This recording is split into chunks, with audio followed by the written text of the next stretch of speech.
आदाब नाज़रीन, आप देख रहे हैं INN न्यूज़। मैं हूं शौकत अली सूफी। आइए नज़र डालते हैं आज की कुछ अहम खबरों पर।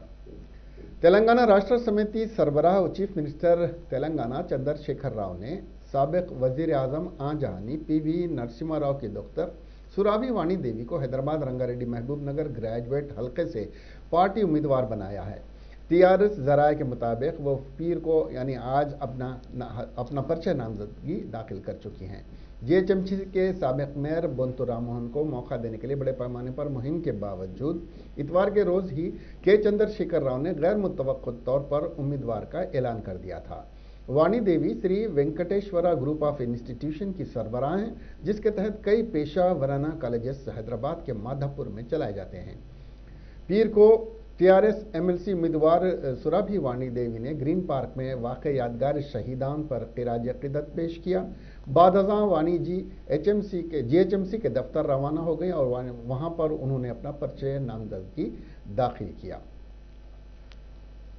Niranjan Reddy, Talasani Srinivas Yadav, Sabitha Indira Reddy, member parliament doctor G Ranjith Reddy, साबिक वजीर लक्ष्मण रेड्डी, मेंबरान असेंबली नारायण रेड्डी, श्रीनिवास रेड्डी, पट्टम महेंद्र रेड्डी, मेंबरान असेंबली प्रकाश गौड़ और महेश रेड्डी भी उस वक्त उनके साथ मौजूद थे।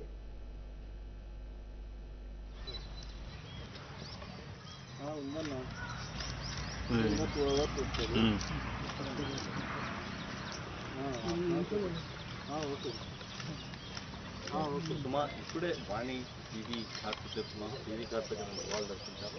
మరి కాసేపట్లో ఇక్కడ నుంచి ప్రగతి భవన్కి వెళ్ళి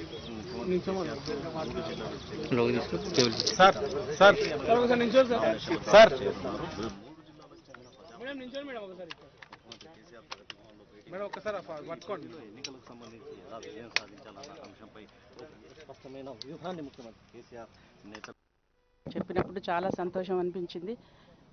ఎందుకంటే ఎడ్యుకేషన్ అనేది మా నాయనగారి చాలా ఇష్టమైన సబ్జెక్ట్. అది గత 35 ఏళ్ళుగా నేను విద్యారంగంలో అనేక సేవలు చేస్తున్నాను. టీచర్ లాగా, ఆ తర్వాత విద్యా సంస్థలు నెలకొల్పడం విషయంలో నాకు మన ముఖ్యమంత్రి గారు ఎంతో నమ్మకంతో నన్ను ఈ క్యాండిడేట్గా సెలెక్ట్ చేసినందుకు తప్పకుండా నేను అంతే పరిశ్రమ చేసి ఈ రంగంలో నేను సర్వీస్ చేయగలనని అనుకుంటున్నాను. తప్పకుండా మనపూర్వకంగా నేను ఈ సర్వీసు విద్యారంగంలో పట్ల ఉన్న కొంచెం నాకున్న అవగాహనతో రాష్ట్ర స్థాయిలో కానీ ఇతర ఏ స్థాయిలో కానీ దేశ స్థాయిలో కానీ నా సర్వీసెస్ ఎట్లా ఉన్నా కూడా తప్పకుండా నేను కష్టపడి నా మీద ముఖ్యమంత్రి గారికి ఇంత నమ్మకం ఉన్నందుకు తప్పకుండా నేను కష్టపడతానని సభాముఖంగా తెలియజేస్తున్నాను. Thank you. అన్ని పార్టీలు పోటీలో ఉంటాయి మేడం, మీకే ఓటు వేయాలంటే ఎందుకు వేయాలని చెప్తారు? అది క్యాంపెయిన్లో చెప్పుకుందాం, క్యాంపెయిన్లో మాట్లాడుకుందాం. मुजाहिद आज़ाद हिंदुस्तान के पहले वजीर तालीम भारत रत्न मौलाना अबुल कलाम आज़ाद की बरसी के मौके पर तेलंगाना कानून साज काउंसिल की रुकन के कविता ने भरपूर क़िराज अक़ीदत पेश किया। कविता ने इस खुसूस में मौलाना आज़ाद की तस्वीर भी अंग्रेजी में किए गए अपने ट्वीट के साथ पोस्ट की। मौलाना आज़ाद का इंतकाल आज ही के दिन 1958 में 69 बरस की उम्र में हुआ था। तेलंगाना सेक्रेटेरिएट में मसाजिद की तामीर के संगे बुनियाद की तकरीब मुलतवी कर दी गई है। वज़ीर दाखिला मोहम्मद महमूद अली ने कहा कि हुकूमत ने सेक्रेटेरिएट में मसाजिद की तामीर का संगे बुनियाद 26 फरवरी को रखने का वादा किया था, मगर हैदराबाद और दीगर अजला में कानून साज काउंसिल के इंतखाबात के पेश नज़र इंतखाबी ज़ाब्ते अखलाक नाफिज है, जिसकी वजह से संग बुनियाद को मुलतवी किया जा रहा है। उन्होंने कहा कि तेलंगाना हुकूमत अपने वादे पर पाबंद है और अपने वादे को पूरा करेगी। वज़ीर आला के चंद्रशेखर राव इब्तिदा से ही ये कह रहे हैं कि सेक्रेटेरिएट की मसाजिद को आलीशान तौर पर बनाया जाएगा और इसकी जिम्मेदारी मुस्लिम कमेटी को दी जाएगी। इसके अलावा मस्जिद के इमाम के क़याम के लिए एक कमरा भी बनाया जाएगा। वज़ीर दाखिला ने कहा कि सेक्रेटेरिएट की इमारत की तामीरात का काम शुरू हो चुका है। 26 फरवरी को मस्जिद का संग बुनियाद रखने के इंतजाम किए जा चुके थे, मगर काउंसिल इंतखाबात के दौरान मसाजिद के संग बुनियाद से इंतखाबी ज़ाब्ते अखलाक की खिलाफ वर्जी होगी, इसलिए इस अमल को इलेक्शन कोर्ट के इख्तिताम तक मुलतवी किया गया है। वज़ीर दाखिला मोहम्मद महमूद अली ने कहा कि इलेक्शन कोर्ट खत्म होने के बाद उलमा इकराम के साथ इजलास मुनक्किद करते हुए संग बुनियाद रखने की नई तारीख तय की जाएगी। वजीर इंफॉर्मेशन टेक्नोलॉजी केटी रामाराव ने बेगमपेट की काकतिया होटल में मुनक्किदा बायो एशिया 2021 को मुखातिब करते हुए बताया कि दुनिया भर में कोरोना वबा की वजह से कई एक चैलेंजेस का सामना कर रहा था, लेकिन तेलंगाना के health care workers, scientist, doctors, front line workers vaccine की तैयारी में मसरूफ थे और दुनिया भर में हैदराबाद को इस बात का एजाज हासिल हुआ है कि यहां कोरोना वैक्सीन तैयार की गई, जिसके लिए डॉक्टर कृष्णा और उनकी सारी टीम काबिल मुबारकबाद है। उन्होंने बताया कि वैक्सीन की तैयारी से कबल दुनिया भर के 71 ममालिक के माहिरीन और वजीर आजम नरेंद्र मोदी ने हैदराबाद के बायोटेक का मुआयना किया। केटी रामाराव ने बताया कि फार्मा के मामले में तेलंगाना का कोई मुकाबला नहीं कर सकते। इस मौके पर सेक्रेटरी महकमे सेहत GS निरंजन रेड्डी, कृष्णा और दीगर मौजूद थे।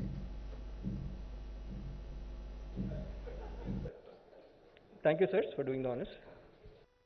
Facility with a capacity of about 450 million doses annually. All these highlight and augment the position of Hyderabad as the vaccine capital of the world. I'm extremely confident that significant global population will be immunized with vaccines produced in Hyderabad. This is no small feat to accomplish. Each time I travel, each time I meet people in various countries, investors in various countries, I keep saying, next time one of your children is getting a vaccine shot, there's 1 in 3 chance that it could have been manufactured in Hyderabad. And today I'm delighted that the world is taking cognizance of this fact.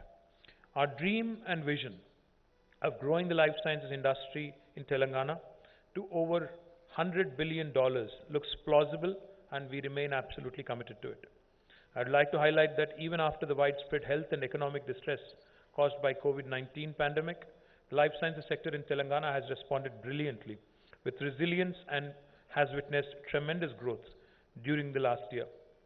Life sciences sector in the last year has attracted new investments to the tune of about 3,700 crores of rupees and with an employment potential of 14,000 people directly. A feather in our cap has been the approval of umbralisib for cancer treatment. It is historic because this is the first drug ever discovered in India and approved by US FDA. I am extremely proud that this discovery of umbralisib is led from Incogen's facility in Genome. वजीर सेहत इट्टला राजेंद्र ने अपने महकमे के अहदेदारों के साथ एक इजलास का इनेकाद अमल में लाते हुए साल 2021 और 22 के बजट की तैयारी के सिलसिले में अहदेदारों के साथ तबादले ख्याल करते हुए इस बात की हिदायत दी कि आइंदा माह पेश किए जाने वाले रियासती बजट में महकमे सेहत के लिए मुख्तस किए जाने वाले बजट के सिलसिले में जामे तजावीज़ पेश करें। Greater Hyderabad municipal corporation mayor Gadwal Vijayalakshmi, deputy mayor M Srilatha Reddy ने आज GHMC के दफ्तर पर सुबह 9:30 बजे अपने ओहदों का जायजा ले लिया। जायजा लेने से कबल मेयर डिप्टी मेयर ने खुसूसी पूजा की, इसके बाद जायजा लिया। मेयर के लिए GHMC दफ्तर की 7वीं मंजिल पर मेयर के चैम्बर मुख्तस किए गए हैं। ताज्जुब की बात है कि वजीर बल्दी नज़्म व नस्क केटी रामाराव तकरीब में शरीक नहीं थे। मजलिस इत्तेहादुल मुस्लिमीन की मदद से विजय लक्ष्मी के ओहदे पर श्रीलता डिप्टी मेयर के ओहदे पर फायज हुई हैं।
సార్ ఒక్కసారి ఆ మాస్క్ తీసారు.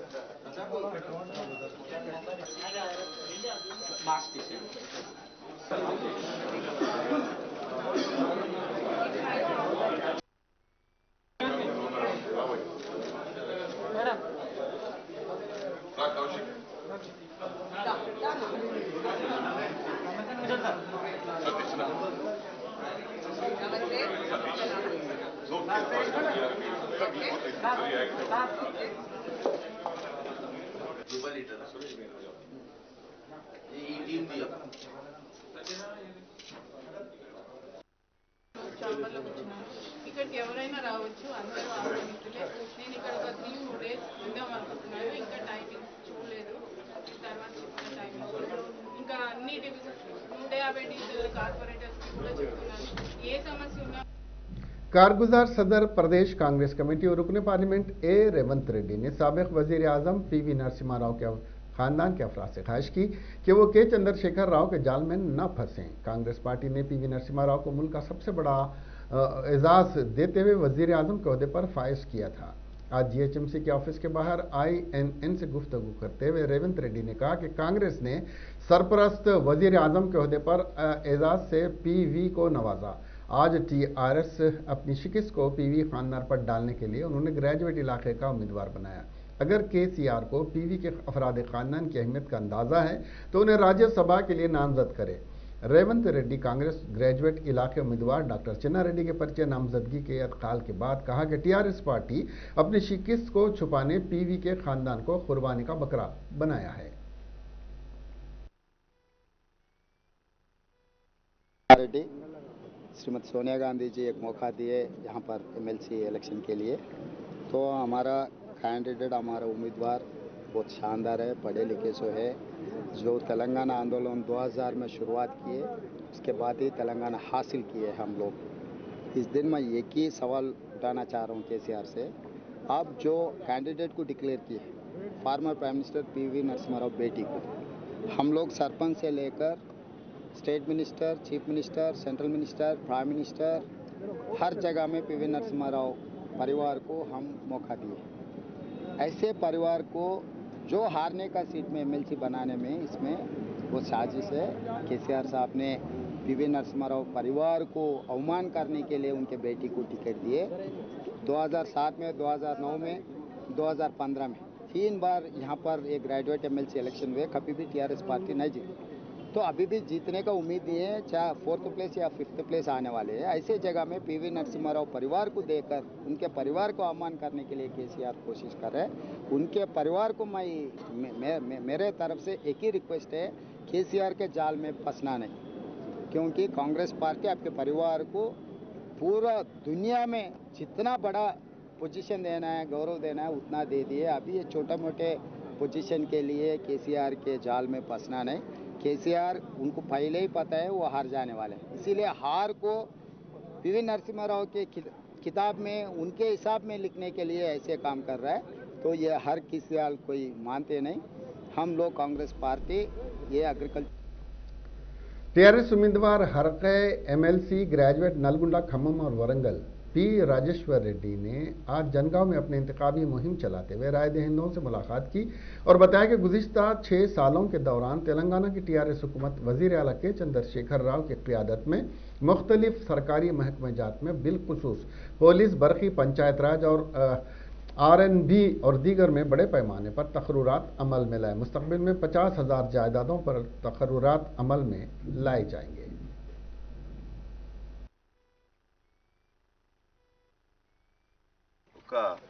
పబ్లిక్ సర్వీస్ కమిషన్ ఒకటే ఏజెన్సీ కాదు, చాలా ఏజెన్సీస్ ఉంటాయి. అది ఒక ఏజెన్సీ, రిక్రూట్మెంట్ ఏజెన్సీని. దాని ద్వారా 35,000 ఉద్యోగాలు చేసుకున్నాం 108 నోటిఫికేషన్లు ఇచ్చి.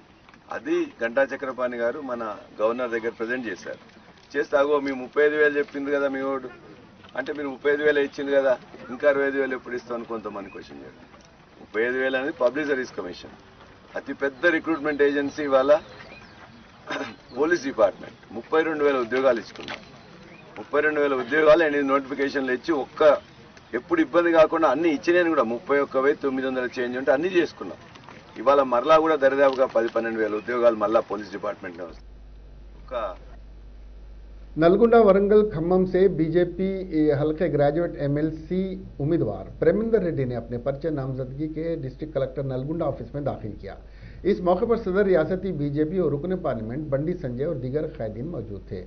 बंडी संजय ने तालीम याफ्ता नौजवानों से अपील की कि वो धोखेबाज और खानदानी टीआरएस हुकूमत को सबक सिखाते हुए एमएलसी इंतखाबात में बीजेपी उम्मीदवार के हक में अपने वोट का इस्तेमाल करते हुए बीजेपी की काउंसिल में बीजेपी की ताकत में इजाफा करें और दुबाक की तरह दोनों एमएलसी नशिस्तों पर बीजेपी को कामयाब करें।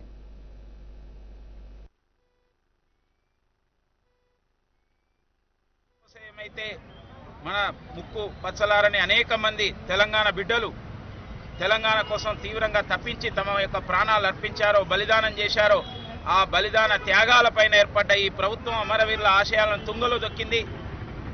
నిరుద్యోగులకు ఉద్యోగాలు లేవు, వృత్తి లేదు, ఉద్యోగులకు పీఆర్సీ లేదు, వారికి అనేక సమస్యల పరిష్కారం లేవు, రైతుల సమస్యలు అదే విధంగా ఉన్నాయి, లోన్లు మాఫీ చేయలేదు, వాళ్ళ దళితులకు 3 ఎకరాల భూమి ఇవ్వలేదు, దళిత ముఖ్యమంత్రిని చేయలేదు, మరి బలహీన వర్గాలకు కానీ గిరిజనులకు కానీ ఇవాళ एमएलसी इलेक्शन के सिलसिले में भारतीय जनता पार्टी एमपी धर्मापुरी अरविंद ने केसीआर हुकूमत की पॉलिसियों पर चौंकाने वाले तबसरे किए हैं। उन्होंने सनसनीखेज रिमार्क्स करते हुए कहा कि टीआरएस महबूबनगर एमएलसी की नशिस्त पर मुकाबला नहीं कर पाने के खौफ से ही दूसरी पार्टी की हिमायत कर रही है।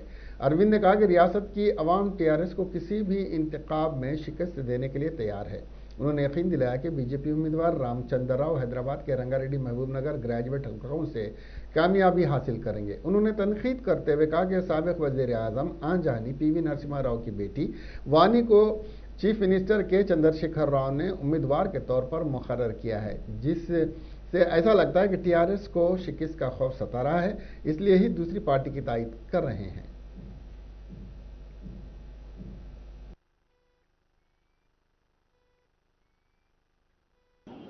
ఆయన ఎమ్మెల్సీగా ఫస్ట్ టర్మ్లో ఏమేమి చేశారో, ప్రజల కోసం ఏమేమి మాట్లాడడం జరిగిందో కౌన్సిల్లో, టీఆర్ఎస్ ప్రభుత్వం ఫెయిల్యూర్స్ అని చెప్పడం జరిగింది, ఇచ్చిన వాగ్దానాలను ఏ రకంగా తుంగలు తొక్కారు దాన్ని గురించి చెప్పిండ్రు। ఇవన్నీ సరే కానీ నేను మీడియా మిత్రులను అడుగుతున్నాను, అంటే నాకు కొద్దిగా మేము నిజామాబాద్లో తిరుగుతూ ఉంటాము, టీఆర్ఎస్ నిల్చుంటలేదట కదా, నిల్చుంటురా? అది ఎవరికో వేరే వాళ్ళకి సపోర్ట్ చేస్తున్నారని విన్నాను, డైరెక్ట్గానో ఇండైరెక్ట్గానో। అది నిజమేనా లేకపోతే వాళ్ళు ఏదో నామకే వస్తే దాఖలు చేస్తున్నారేమన్నా? భారతీయ జనతా పార్టీని డైరెక్ట్గా ఎదుర్కోలేక ఈ సొల్లు రాజకీయాలు ఎందుకు చేసేది కేసీఆర్? నిన్ను ఓడగొట్టే నిర్ణయం రాష్ట్ర ప్రజలు ఏ ఎన్నికలు వచ్చినా కూడా తీసుకోవడం జరిగింది। క్లియర్గా రామచంద్రరావు గారు భారీ మెజారిటీ తోటి గెలుపొందుతున్నారన్న సంకేతాలు చాలా క్లియర్గా ఉన్నాయి। రామచంద్రరావు గారికి మరోసారి నేను శుభాకాంక్షలు అభినందనలు తెలియజేస్తూ ఇవాళ विशाखापट्टनम के कबायली इलाके में तलाशी मुहिम के दौरान एक जमीनी सुरंग के फटने से बीएसएफ की 160 बटालियन का जवान धर्मेंद्र साहू शदीद जख्मी हो गया, जिसे हेलीकॉप्टर के जरिए रायपुर के दवाखाने को मुंतकिल कर दिया गया है। बीएसएफ के जवानों को इत्तला मिली थी कि कबायली इलाकों के दलदली जंगलाती इलाके में, जो कि मथेली पुलिस स्टेशन के हदूद में वाक़ है, माविस्ट मौजूद हैं जो मलकानगिरी ज़िले में है। चुनाचे बीएसएफ के जवानों ने कोमिंग ऑपरेशन शुरू किया। इस इलाके में माविस्टों ने इस पस मंजर में ज़मीनी सुरंग बिछाकर धमाका किया, जिसे बीएसएफ का जवान शदीद जख्मी हो गया।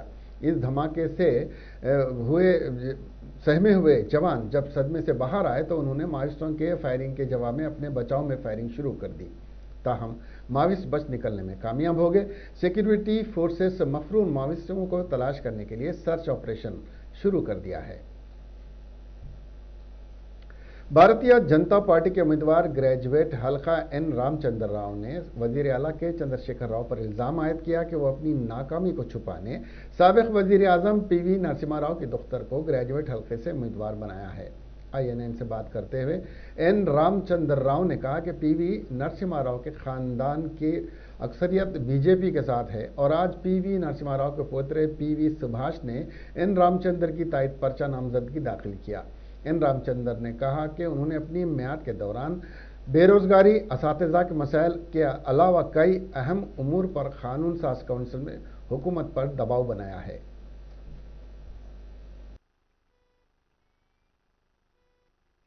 हैदराबाद रंगारेड्डी महबूब नगर के जो एमएलसी ग्रेजुएट कॉन्स्टिट्यूंसी का नॉमिनेशन था, मैंने नॉमिनेशन डाला है। इस नॉमिनेशन में मेरे साथ जो है पीवी नरसिम्हा राव जी के पोते सुभाष जी, हमारे बार काउंसिल के चेयरमैन नरसिम्हा रेड्डी जी और हमारे पार्टी के नेता पेरारा शेखर जी, ये सब थे और उनके साथ आज नॉमिनेशन हम डाले हैं। बड़ी संख्या में कार्यकर्ता आए हुए हैं और उसके बाद जो है यहाँ पर आज हमको पूरा विश्वास है कि भारतीय जनता पार्टी ये सीट जीतेगी।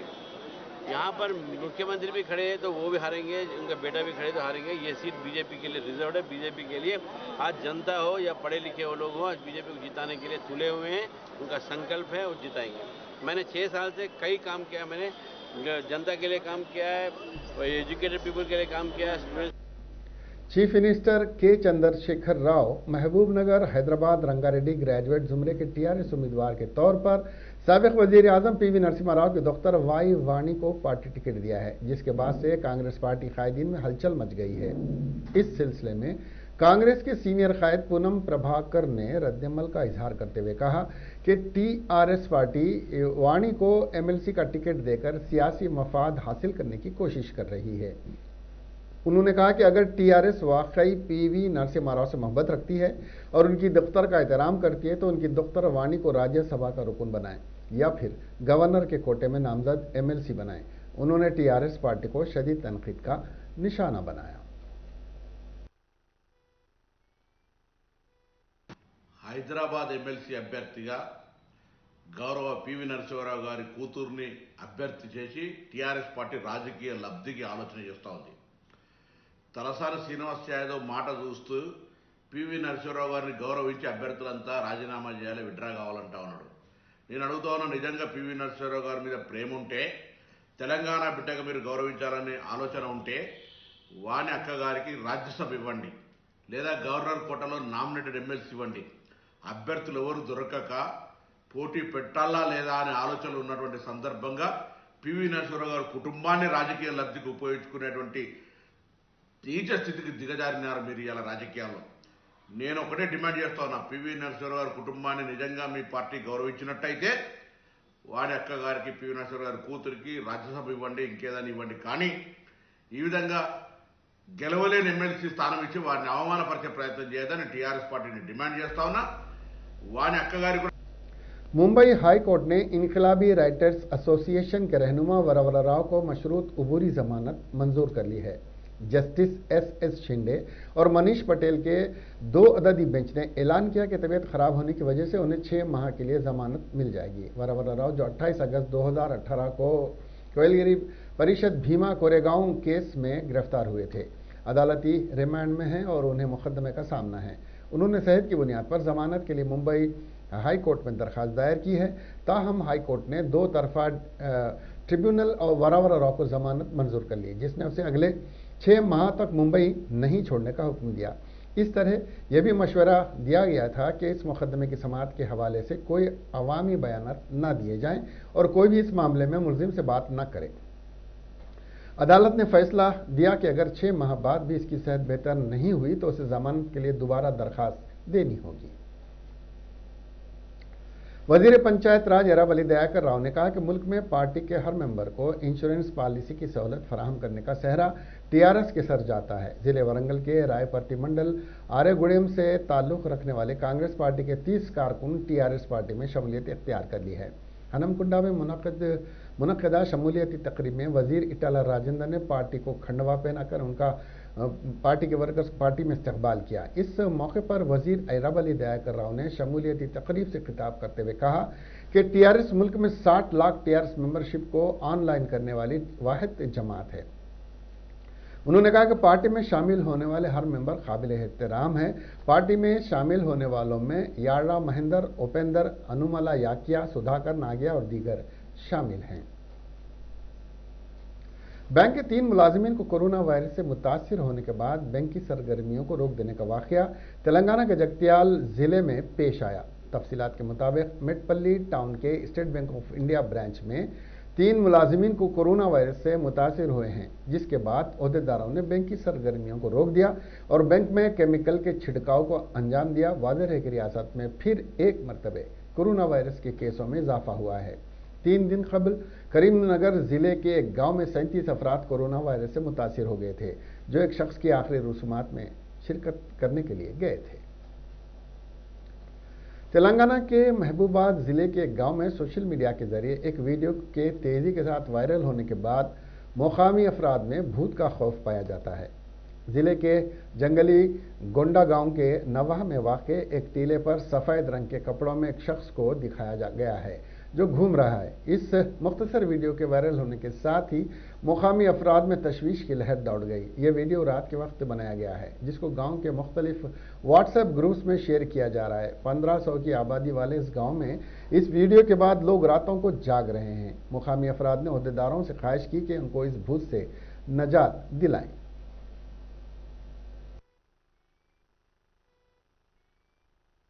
దయ్యం పోతా భయ్యం వేడికి తెచ్చినట్టు చూసి నా మీద పడ్డది. పడి నాకు కింద ఆ నుంచి ఊరికి వచ్చి 4 రోజులు ఇంట్లో పండుకున్నా. జ్వరం వచ్చింది. ఆ నుంచి మళ్ళా మోటార్ పెట్టి దాన్ని నడిపిస్తున్నాను. నడుస్తుంది అట్నే। कीसरा में एक शादीशुदा खातून ने इमारत से कूदकर खुदकशी कर ली। मालूम हुआ कि औलाद न होने की वजह से इस खातून ने यह इंतहाई इकदाम उठाया है। औलाद न होने की वजह से ये खातून जहनी तनाव का शिकार हो गई थी, जिसकी शनाख्त 27 साला सत्या संतोषी की हैसियत से हुई है। 3 साल कबल इसकी शादी पवन से हुई थी।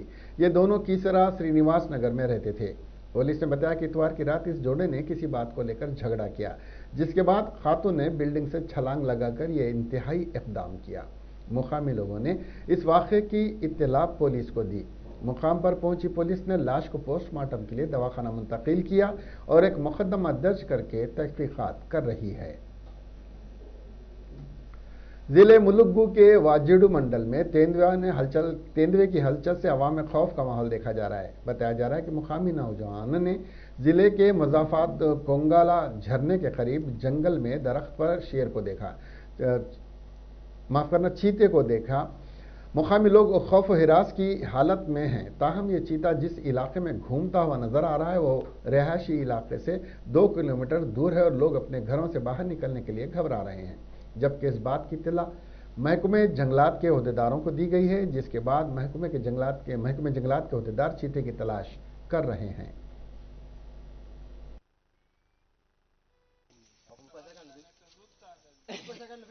నిన్నేం రేప్ చేయదురా బామర్ది రేప్ చేయాలన్నాం దాటాలి కానీ పటు ఇక్కడ ఒక చిన్నది ఉన్నది బ్యాంకు ఈక తినిపోయి కదరా వాసన ఉంది జా ఇంకా అది మెదులుతాంది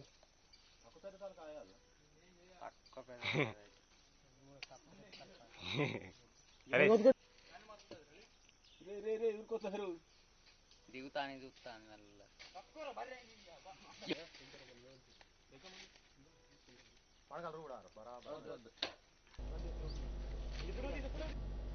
जिले विकाराबाद पेद्दामूल मंडल के टीआरएस पार्टी के कायद और साबिका एमपीपी वाना श्री के शौहर पर पत्थरों से हमला के नतीजे में उसकी मौत वाक़ हो गई। बताया जा रहा है कि हनुमापुर में सुबह 8 बजे हनुमान मंदिर में मुनक्किदा पंचायत के दौरान चंद शरपसंद अफराद ने साबिका एमपीपी के शौहर वीरप्पा पर पत्थरों से हमला किया, जिसके नतीजे में वो शदीद जख्मी हो गया। शदीद तौर पर जख्मी वीरप्पा को इलाज के लिए अस्पताल मुंतकिल किया जा रहा था कि रास्ते में ही इसकी मौत हो गई। अभी इस वाक़े की मुकम्मल तफसीलात मालूम नहीं हो सकी हैं। ताहम देहातियों ने सियासी जमातों के कायदीन पर कत्ल का इल्ज़ाम आयद किया है। तेलंगाना में 24 घंटों में 114 कोरोना के नए केसेस दर्ज हुए हैं। जीएचएमसी इलाके में 24 केसेस हुए, जिससे मजमूई तादाद 2,97,000 से बढ़ गई है। आंध्र प्रदेश में 24 घंटों में कोरोना के 88 नए केसेस दर्ज हुए, जिससे मजमूई तादाद 8,89,000 से तजावुज कर गई है। इसी तरह गुज़िश्ता 24 घंटों के दौरान मुल्क में कोरोना के 14,199 नए केसेस रिपोर्ट हुए हैं, जिससे मुतासरीन की मजमूई तादाद बढ़कर 1,10,05,000 से ज़्यादा हो गई है। दुनिया भर में अब तक 11,13,00,000 से ज़ायद अफराद कोरोना की जद में आ चुके हैं। वहीं इस वबा से 24,66,000 से ज़ायद अफराद अपनी जान गंवा चुके हैं।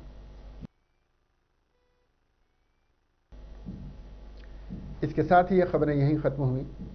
अब हमें दीजिए इजाज़त और देखते रहिए INN चैनल। खुदा हाफिज़।